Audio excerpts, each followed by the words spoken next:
Hey travelers, welcome back to Laura's Travel Talk. Today we're going to look at 4 quick days in London. We flew over to London with some friends of ours and we were all going to go on a transatlantic cruise, but wanted to spend a few days in the city before we took off.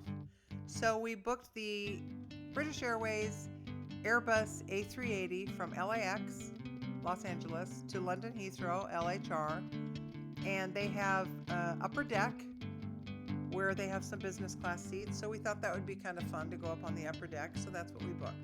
When you walk into the airplane, these are your seats. They look completely harmless. One's facing one direction, one's facing the other.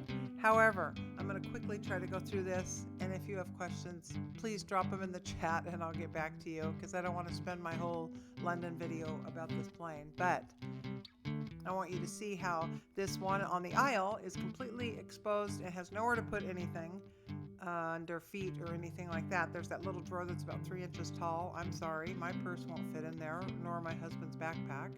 And if I want to lay down, you look at the next picture, on the left, those little things that look like seats that fold down, that's your footrest so that you can sleep. And then the person on the inside next to the window, they have a full compartment, which is on that next picture. Every one of those little lids opens up and you can fit a backpack, blankets, pillows, purse. It's really big and you can fit everything in there. So I don't understand that at all. Nor was I happy laying down on my lie flat seat right on the aisle for everybody to just walk by and wake me up every 20 seconds. Who wants to sleep that way? Not me. Then this last picture here to show you, see those kids playing there.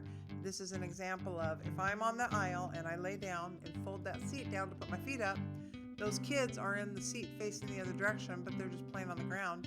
If they need to get out or go by, they have to wake me up. No. So, the split screen, British Airways on the left, that's their business class, just out on the aisle.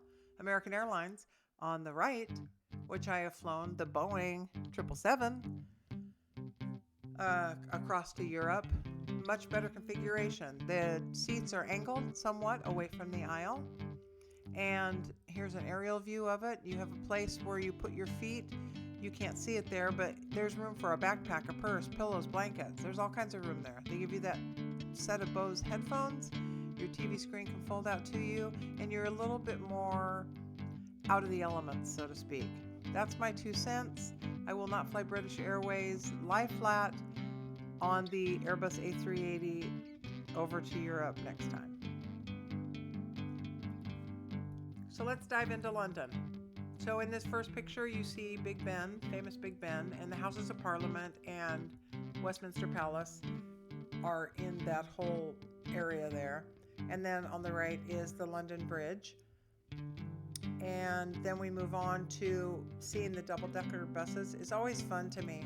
And if you have a short window of time to be in London, the double-decker bus tour is really the best way to do it, because you can see and cover a lot of ground in a short period of time. And you can hop on and off the bus all day. You can get an all-day pass. So Big Ben, over there by the London Bridge, is many times that bridge is mistaken, as I said, for the Tower Bridge. This is actually the Tower Bridge, and people think it's the London Bridge. Easy to mistake. And then as we're walking forward past the tube entrance by Westminster Station, you see those golden fancy gates. That's to St. James Park entrance. That's across from Buckingham Palace. And as we walk further, we turn around, and there is Buckingham Palace from a distance with that Queen Victoria obelisk in the middle. And then there is a close-up picture of Buckingham Palace. So while we were out front of Buckingham Palace, I took pictures from far out so that you could see the whole thing and all the people wandering about. It's probably one of the most popular, if not the most popular, sight to see in London. And there's a couple of the guards there that you can go and see the famous changing of the guards at certain times of day. And there's a distant picture of Buckingham Palace. Then I thought maybe I should get included in some of these videos myself. I thought I should get in some of these pictures. And here we are at Buckingham Palace. And FYI, it's my birthday today. I couldn't get to the king to let him know, but Carrie and I did see him go by. And I'll have a video of that later. Here we are in front of Buckingham Palace. There's people over here taking more pictures of their dog than we are taking of ourselves. So we found that kind of funny. Good dog. It's a service dog. Very well behaved. Service dog, that's right. Maybe if we were more well behaved, we'd get more pictures. Bye, everybody.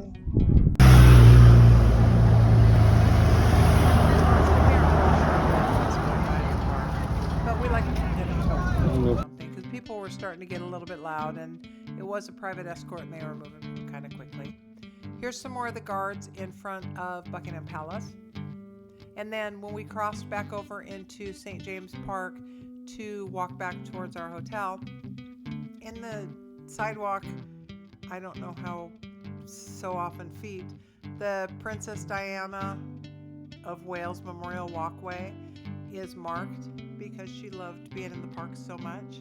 And then on the right is another marker that is along through the parks, and it's the Jubilee Greenway, and that is the markers that they put up for walking and cycling path for Queen Elizabeth II's Diamond Jubilee in 2012. And a Diamond Jubilee is marker of 60th anniversary of being on the throne, and there's only been one other Diamond Jubilee predecessor to Queen Elizabeth II, and that was Queen Victoria in 1897.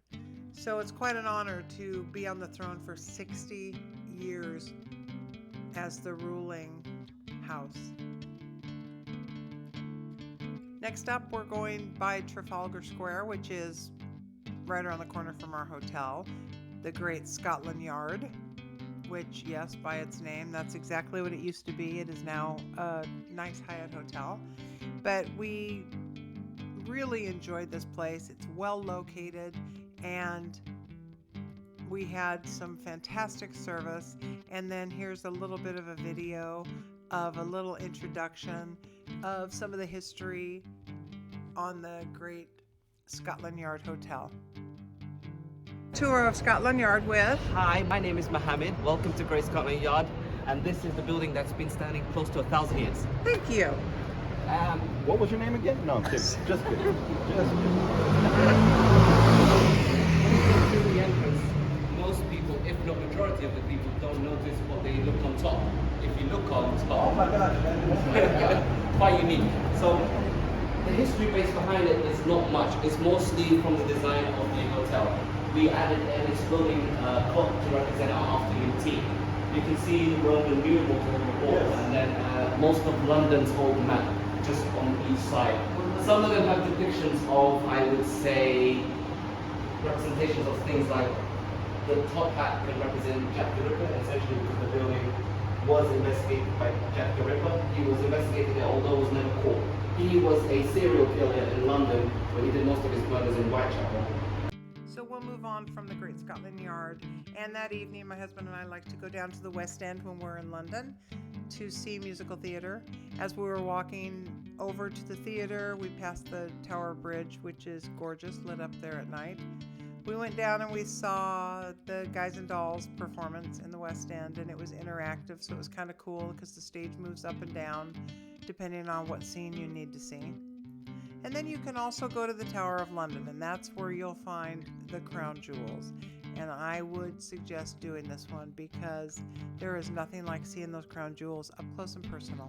When you see that crown that's on Queen Elizabeth's head when she was getting her coronation, on the very front, I put on the inset there so that you could see the famous Kohinoor diamond from India. That thing is 105.6 carats. How does that look on my hand? Okay, I don't think so. And here it is again on the front. You can see it down there. And the crowns are always lined around the front with ermine fur. That's the white with the little black dots. And then always has the purple velvet, which denotes royalty. And then I had this one tiara with the white diamonds, and then the one with the emeralds. I thought they were both gorgeous. And then there's just one additional crown that is amongst the display of the crown jewels. So next up on another day, we have another double-decker bus without the top on. They're kind of cool. And then, you know, this next picture just denotes Carrie and I on vacation. Carrie and Laura on vacation equals crosswords and libations. That's how we roll. And then there's a couple of pubs here that were really fun. The Horse and the Guardsman and the Clarence. They were both around the corner from our hotel. And then that next picture is Michelle and I after a red-eye overnight flight. A little haggard there for me. And then Chad and Carrie at I think the first pub that we went to. So next on there is where we're standing in front of what looks like Doyle's Opticians, and that is actually an escape room. And we love to do escape rooms. And this was the most unique thing we had ever seen, because it looks like you're going to an eye doctor. That's really just the lobby of the escape room. And we went in, and then they had a menu to have some cocktails while we wait. Just the whole thing was just done super well. And then these signs were all signs that were along the wall as you're walking in and you're waiting to go to the escape room. Really awesome setup based on Sherlock Holmes. I would suggest going if you're in London.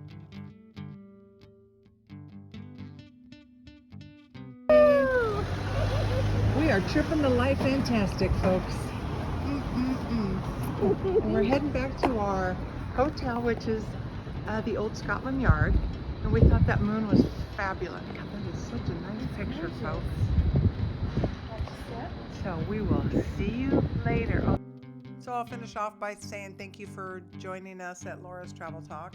And although this was 4 quick days in London, the video is a little bit long, but I really wanted to share with you the experience of the flight over, just for information purposes, the places we went, the Crownjewels, the escape room. There was just some fun things in there, and I wanted to make sure you saw them. Please don't forget to like and subscribe and leave comments if you have some questions about anything I posted.